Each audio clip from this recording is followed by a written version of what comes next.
I'm Matthew Upchurch. I'm the chairman and CEO of Virtuoso. Matthew, what inspired you of the creation of this initiative? And I heard it is a 10-year dream of you. It was mentioned on stage. Why did your company choose to partner with WTTC in this fantastic project?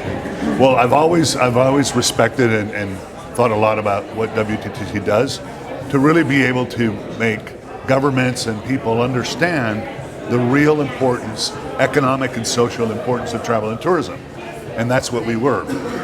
However, it's wonderful to have the top CEOs in the world, but I never felt like we would really be the voice of the private sector if we did not engage and support the small, medium-sized enterprises that make up the majority of the industry. And it's one of the reasons the industry is so powerful.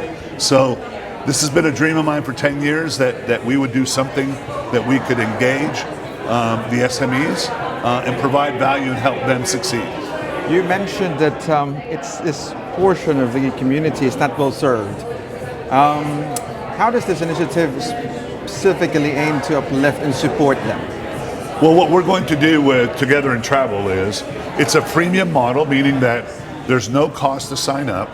And a lot of the work that WTTC does is really around the greater narrative. In other words, the SMEs don't need somebody to tell them how to run a DMC or how to run a boutique hotel. What we need to do is build the global narrative, make the global narrative about what is going on in travel and tourism around accessibility, around government relations, around staffing, sustainability, all these kinds of things. We need the SMEs to be able to access that. So the goals of Together in Travel are three. Number one is to provide some pride in what we do. The second is inspiration. As we build a platform, being able to be inspired by the successes of others. And then three is practical tools. So we have a lot of the world's largest travel and tourism companies that are already talking about providing toolkits or information or things that they have spent years and millions of dollars developing and making it open source as something that can be shared with SMEs. So we really want to help the entrepreneurs, the small, medium-sized enterprises be able to engage and be connected to something that gives them a consistent set of communications around the narratives and the data that support their success. And number three? Oh, there was basically pride, inspiration, meeting other people's, and then practical tools. Fantastic. So data is key, and how has this resource help foster growth in the industry? Well, for example, by having that greater narrative, I'll give you a very specific example. WTTC has done one of its most important research products. It's called the EIR, the Economic Impact Report. Now, when that EIR goes to a company like Marriott or Hilton, it's probably used by somebody in the planning strategy department, etc. But that economic impact report in the hands of an SME is, let's say that I'm trying to get a loan from a bank or I'm trying to raise money from investors. Where am I going to get the data? So our economic impact report can become the appendix for a business plan. So now all of a sudden, if I'm a small business, I never would have had access to that kind of information. And now, being engaged with WTTC, I have real, credible information that helps me get my loan or get my investors. Where do you see this project 2 to 3 years from now? Well, I'm going to be very disappointed if this project doesn't eventually surpass 1 million SMEs. I want us to have the largest database. And then I think over time what we'll do, as we grow the database, we'll also have cohorts. We'll have segments of different SMEs where we'll be able to then specifically provide value to different sectors. And then, again, have the large companies in the world also be able to provide resources and information to elevate it. It's the second day, last day of WTTC. What's a takeaway for you? For this summit? Well, my number one takeaway from WTTC has always been, and I think here in Perth it's been a really good example of it, is that there's more to be gained by sharing and collaborating.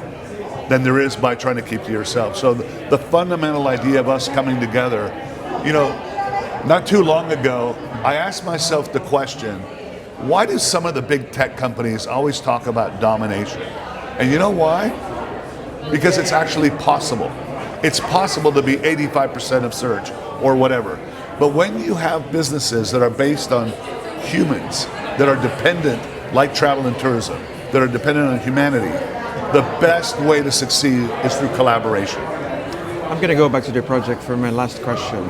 What is the message that you're putting up to small, medium enterprise that is connected to this industry that we have? What's the message? Sorry. What's the message you're putting up to SMEs and those that will benefit? So let me ask the question again. Yeah. So what's your message to SMEs of the industry?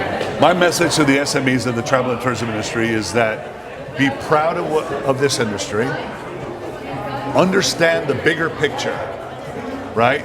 And then let's collaborate together, because what we have going here is we have an industry that is the largest service industry in the world. We're going to grow at 2 times the GDP rate of the rest of the world. Your work is absolutely crucial in the preservation of natural and cultural heritage and benefiting local economies. So we're going to be an incredible driver of not only economic but social impact. And so what you do matters, and we at WTTC and all of our companies that are members, we want to help you succeed. Congratulations, and thank you for putting your heart into this initiative. Yeah, I'm very fortunate that I grew up. I'm a second generation travel and tourism person, and for me, the beauty of this industry is the people in it, the good that is, and travel is a force for good. So I want to see, and when I hear the stories, like here in Perth, I heard the story of a gentleman that was one of our drivers who had lost his restaurant business during the GFC, only had one car and his home, started doing gig work for one of the other car companies, and then learned it, ended up buying 6 cars, and is now the second largest independent car hire company, chauffeur company here in Perth. Listening to his success just energizes me.